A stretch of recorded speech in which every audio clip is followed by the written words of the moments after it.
Vamos lá então?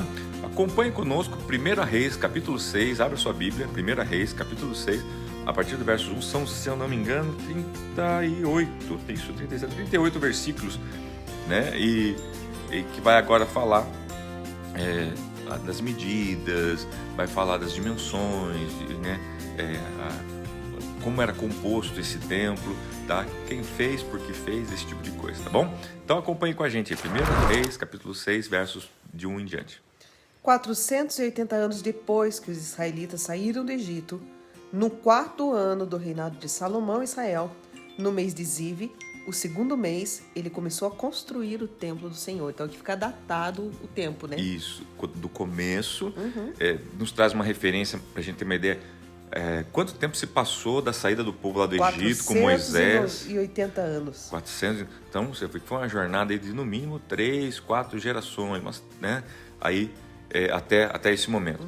Daí em que exato ano do reinado de Salomão ele começa a construir? No 4º ano do reinado de Salomão. Ou seja, ele reinou por 3 anos. No 4º ano apenas ele começa então isso é muito importante porque você vai com isso consegue calcular quanto tempo, né, ele levou para a construção, esse tipo de coisa, tá? Vamos lá.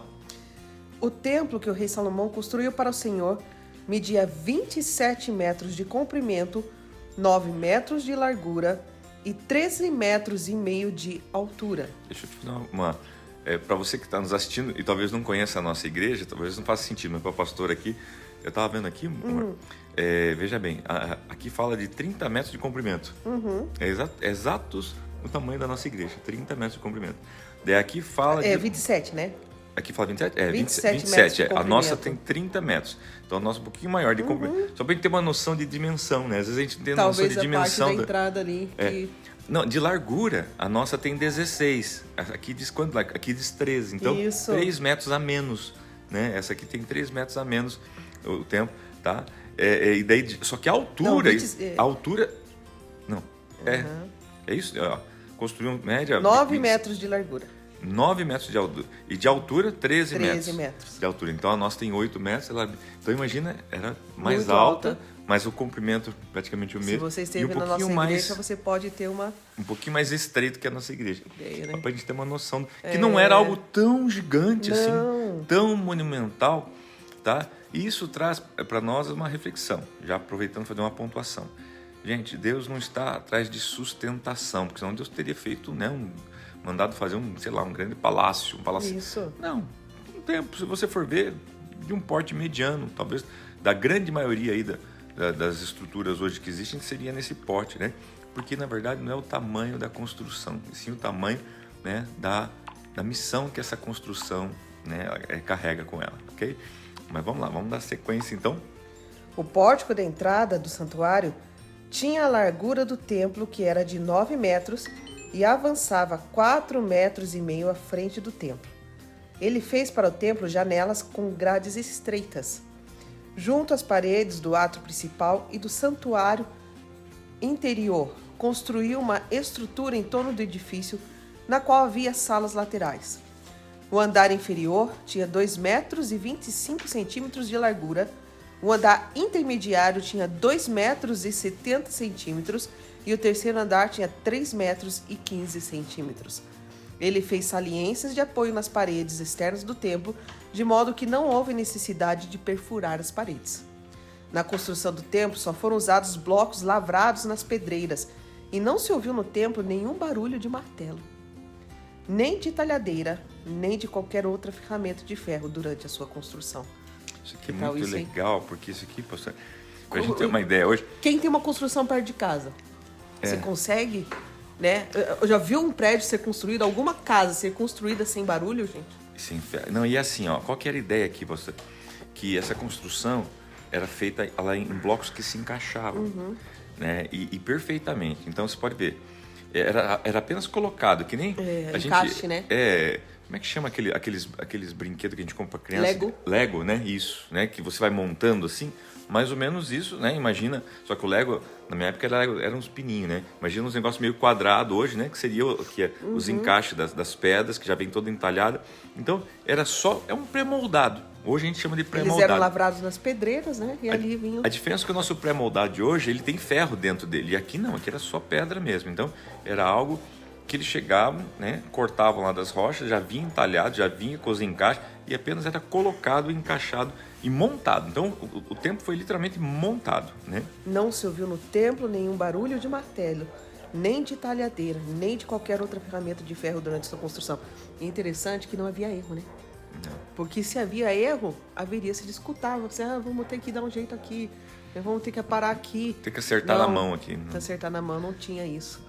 Né? Vinha Você tudo vê perfeito. que houve um planejamento e a execução desse planejamento foi perfeita. Foi perfeito. A entrada para o andar inferior ficava no lado sul do templo. Uma escada conduzia até o andar intermediário e dali ao terceiro. Assim, ele construiu o templo e o terminou fazendo-lhe um forro com vigas e tábuas de ferro.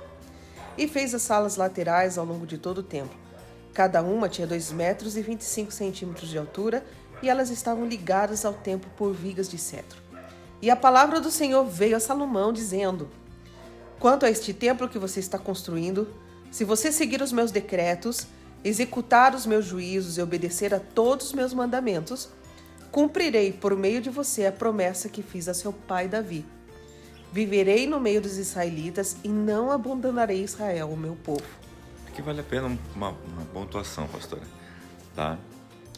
Ou leia o 14, leia o 14. Assim Salomão concluiu a construção do templo. Isso, né? Aqui, gente, do versos 11 ao 14, talvez seja aqui o grande coração, né, de toda a história, porque tem toda uma questão histórica aqui, de dimensões, mas aqui diz assim, o verso 11, que a palavra do Senhor, né, veio para Salomão, e o que disse, né? Porque assim, gente, Deus pediu para construir esse templo? Não. Deus autorizou Davi, porque não sei se você vai lembrar da história, Davi disse que estava no seu palácio e ele olhava daí a arca do Senhor em tendas, e ele falou assim, como é que eu posso ver no meu palácio e o meu Deus, né, em tendas? Habita em tendas. Tá. Na verdade, gente, assim, isso aqui a gente já entra uma perspectiva humana. Por que uma perspectiva humana? Para nós sempre estamos, pastora, preocupados, tá, nessa questão do que estamos mostrando, né? Tipo assim, onde já se viu um Deus ficar em tendas? Mas para Deus, olha como os valores são invertidos. Para Deus o importante era estar no meio do povo. Não era onde, tá? Agora, por outro lado, Deus também, ele aceita caminhar conosco, né, naquilo que nós queremos fazer para ele. Então assim, daí Davi falou com Deus, orou a Deus, falou assim, eu gostaria de construir um lugar melhor para o Senhor. Eu não acho justo eu estar aqui, tá? Num palácio e o Senhor numa tenda. Agora, o que eu quero chamar a tua atenção, pastor, é isso. Deus não está preocupado se ele está numa tenda e você está no palácio. Ao contrário, ele está feliz por você estar no palácio. Tá? Porque para ele, tanto faz estar numa tenda ou estar num templo feito por, né, grandes estruturas. O que para ele importa é se ele está no nosso coração, se ele está no meio do povo. Isso que para Deus é importante. Então, olha como os valores divinos são um pouco diferentes do nosso. Para nós, não. Para nós, às vezes, não é tão importante estar no meio do povo. Para nós é importante, às vezes, aquilo que nós ostentamos. Então, são valores que estão trocados e precisamos aí alinhar esses valores. Então, eu quero chamar a tua atenção a isso, tá? Mas Deus, então, autoriza, né, Davi a juntar tudo que precisava, né, para a construção. Só falou, Davi, só que você não vai, então, construir. Né? Vamos deixar alguém da sua descendência construir, porque você tem muito sangue na sua mão, tá? Deus não se recusa a ir para outro local, tá? Mas você vai ver depois, aqui na hora que for falar dos adornos, né, de como era revestido o templo, então você vai ver que tem toda uma característica humana. Por que, como é que você gosta de ter a tua casa? Como é que você gosta? A gente não quer ter o do bom e do melhor? Você vai ver que eles também fazem isso. Deus agradece. Deus, acho que... Mas volta a dizer, não muda o fato que os valores de Deus... Tudo isso é maravilhoso, mas para Deus o que mais importa é se Ele está no meio do povo, né? Ou seja, e se o povo está entendendo toda aquela conexão. Então eu quero só chamar essa atenção, porque muitas vezes nós perdemos esses princípios, perdemos a noção disso. Isso é fundamental para que nós não percamos o caminho. Mas vamos continuar mais um pouquinho então. Assim Salomão forrou as paredes do templo por dentro com tábuas de cedro, cobrindo-as desde o chão até o teto, e fez o soalho do templo com tábuas de pinho. Separou 9 metros na parte de trás do templo, fazendo uma divisão com tábuas de cedro do chão ao teto, para formar dentro do templo o santuário interno, o lugar santíssimo. O átrio principal, em frente desta sala, media 18 metros de comprimento. O interior do templo era de cedro, com figuras entalhadas de frutos e flores abertas. Tudo era de cedro, não se via pedra alguma. Quem não sabe o que é cedro, era uma madeira muito rara. Preparou também o santuário interno no templo para ali colocar a arca da aliança do Senhor. O santuário interno tinha 9 metros de comprimento, 9 de largura e 9 de altura. Ele revestiu o interior de ouro puro e também revestiu de ouro o altar de cedro. Imagina o interior inteirinho revestido de ouro. Né? Para nós, né, meros seres humanos, símbolo de riqueza, de poder. Né? Deus, legal, agradece. Né? Mas eu não quero que você perca, né, o sentido de que, para mim, o que enriquece a minha vida não é ter o meu habitat cheio de ouro, é ter você comigo. Gente, eu vejo, nossa, algo tão lindo isso da parte de Deus, né? Salomão cobriu o interior do templo de ouro puro e estendeu correntes de ouro em frente do santuário interno, que também foi revestido de ouro. Assim, revestiu de ouro todo o interior do templo e também o altar que pertencia ao santuário interno. No santuário interno, ele esculpiu 2 querubins de madeira de oliveira, cada um com 4,5 metros de altura. As asas abertas dos querubins mediam 2,25 metros, 4,5 metros da ponta de uma asa à ponta da outra. Os 2 querubins tinham a mesma medida e a mesma forma. A altura de cada querubim era de 4,5 metros. Ele colocou os querubins com as asas abertas no santuário interno do templo. A asa de um querubim encostava numa parede e a do outro encostava na outra. As suas outras asas encostavam uma na outra no meio do santuário. Ele revestiu os querubins de ouro. Nas paredes ao redor do templo, tanto na parte interna como na externa, ele esculpiu querubins, tamareiras e flores abertas. Também revestiu de ouro os pisos, tanto na parte interna como na externa do templo. Para a entrada do santuário interno, fez portas de oliveira com batentes de 5 lados. E nas 2 portas de madeira de oliveira, esculpiu querubins, tamareiras e flores abertas, e revestiu os querubins e as tamareiras de ouro batido. Também fez pilares de 4 lados de madeira de oliveira para a entrada do templo. Fez também 2 portas de pinho, cada uma com 2 folhas que se articulavam por meio de dobradiças. Entalhou figuras de querubins, de tamareiras, de flores abertas nas portas e a revestiu de ouro batido. E construiu o pátio interno com 3 camadas de pedra lavrada e uma de vigas de cedro. O alicerce do templo do Senhor foi lançado no mês de Ziv, no 4º ano. No mês de Bu, o 8º mês, do 11º ano, o templo foi terminado em todos os seus detalhes, de acordo com as suas especificações. Salomão levou 7 anos para construí-lo. Ok? Então, aqui, né, dá todos os detalhes, né, e conclui dizendo exatamente que ele terminou de construir 7 anos depois da data que ele iniciou, ok? Ainda que se terminou de construir aqui, ele é relativo. Desde já vou avisar você por quê. Ele terminou de construir, digamos assim, o primeiro projeto. Por que eu digo isso? Porque amanhã você vai ver que a gente vai iniciar dizendo que Salomão levou 13 anos para terminar a construção do palácio. Então, quer dizer, se ele levou 13 anos para terminar, quer dizer que ele construiu em 7, mas não quer dizer que ele terminou. Tá? Que foi aquela coisa do concluído mesmo, do acabado, né? Os detalhes. Isso, tudo, né? Aquela coisa. Então, agora aqui, gente, o que a gente pode tirar de fora as informações, né? O conteúdo, que é o mais importante, de algumas lições aqui. Que Deus, a gente vê que Deus permite que o homem, então, faça esse templo para ele. Anteriormente ele diz, né?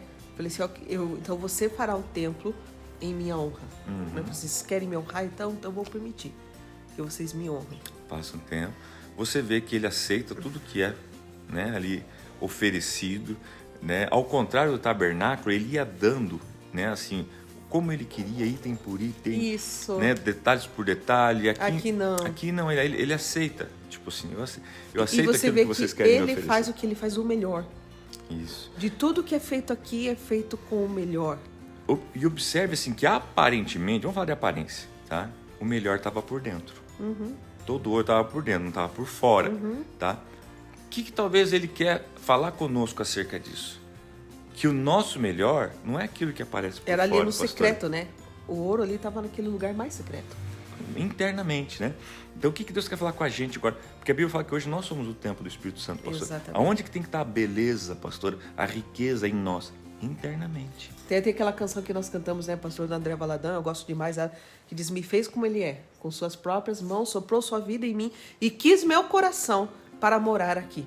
Quer dizer, ele podia ter tantos templos, tantos lugares, né, suntuosos como esse. E ele falou assim: não, eu quero morar aqui. Agora, olha como a mentalidade, morar aqui. A nossa mentalidade, ela às vezes está invertida. Nós às vezes estamos preocupados o quê? No exterior, o que as pessoas estão vendo. O que as pessoas estão vendo em mim, na minha casa, na minha família, tá? E não estamos preocupados com o interior, que é onde precisa estar a beleza, a riqueza. Porque o exterior muitas vezes é só fachada. De um coração puro. Exato. Né? Muitas vezes é só fachada. Então, assim, um texto como esse, um capítulo como esse, quando você lê, você fala: meu Deus, mas que coisa chata, né? Só ficar falando de dimensões, como foi feito, o que me vale isso, não sei o quê. Tudo gente, a vale, gente traz gente. muitos Tem ensinamentos. Meu Deus. Tá? É Deus dizendo que a nossa construção, né, é o encaixe. Né? Nós somos o templo, guarda isso. Então, encaixes, né? Encaixes de pedras, né? Lembra que Pedro, tu és uma pedra, e sobre esta pedra edificaria a minha igreja. Gente, aí você vai ligando um monte de pontos. Outra coisa, teria muita coisa para falar. Deus é perfeito nesses encaixes, né? Sem dúvida. Tanto que às vezes assim você não vê muito barulho, você não vê muito som, mas algo está sendo construído. E a presença de Deus estava lá, no santo lugar, no santo dos santos, a arca, né? Lá dentro, naquele local especial daquele templo. Tá?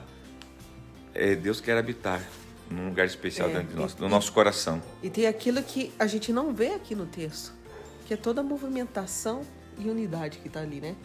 Porque nada isso foi colocado, essas pedras não foram carregadas sozinhas, nenhuma delas.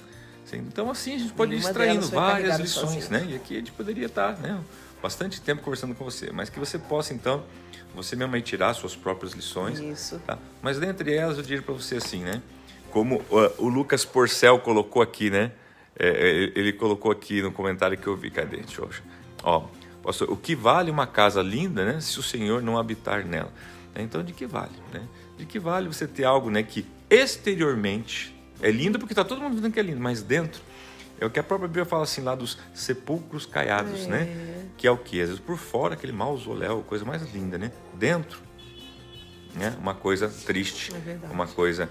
né, infelizmente ruim, né? Que Deus abençoe a todos vocês, um grande abraço, né?